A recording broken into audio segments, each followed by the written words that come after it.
Mr. Chairman, I want to tell you a little story of a local guy done good. By day, he's a biomedical engineer in Pittsburgh. At night, he DJs under the name Girl Talk.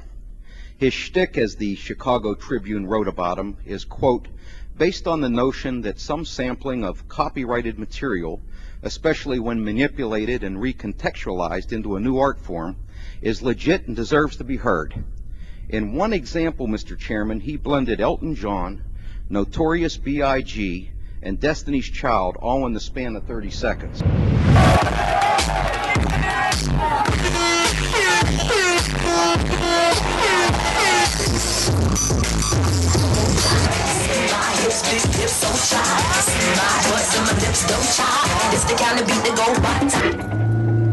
That sounds good. I'd say for the past 4 or 5 months, every single weekend I've done like a Friday, Saturday show. There's a lot of cities and there's just a million colleges you can play at. I think it should slow down. I'm getting a little exhausted. I just like to sit down and work on music.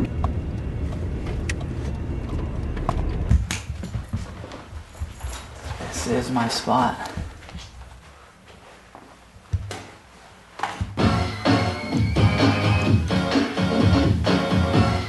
So this is my new album. It's called Night Ripper. On the inside of the album, I kind of thanked all of the artists that I sample. That was part of the fun of the album, for people to kind of hunt down how many samples they could recognize, and looking through here and even recognizing artist names that they don't recognize on there and trying to pinpoint it. I feel like I did my own work, but I absolutely, owe them all a little credit because they're blatantly on the album, and I have a lot of respect for all their music. The album stirred up a lot of controversy this year. I think people are realizing that I'm not hurting anyone and I'm helping them, and kind of why go after someone who's just, clearly just trying to make music.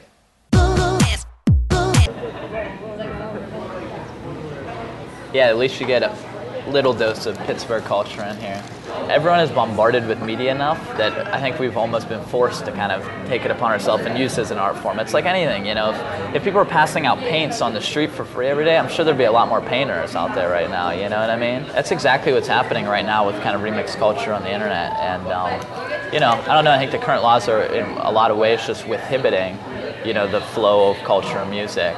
Miles and running. 100 miles and running. MC Renner, hold the gun in. You want me to kill a motherfucker and it's done it. System stereotype to kill and destruct. That's one of the main reasons I don't give a fuck. Basically what they did was they took a portion of the intro guitar riff, used it as a loop, but they stretched it out so that it fit the tempo, so it sounds more like this.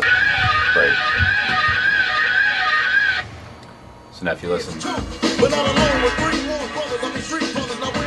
hear it in the background, it almost sounds like a siren.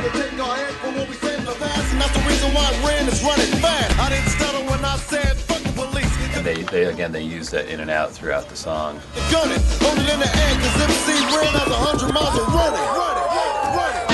It's very difficult. Now, and what is the purpose of copyright?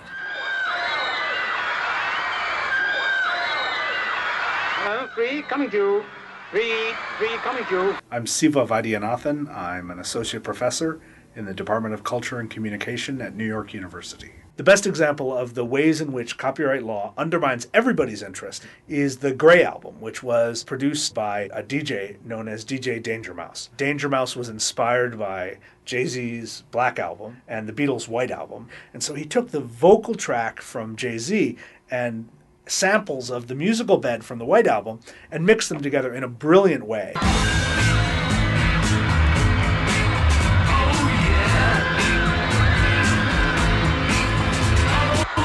He released some discs to a few friends who immediately posted the songs on the internet. Within weeks, thousands of people had copies of it.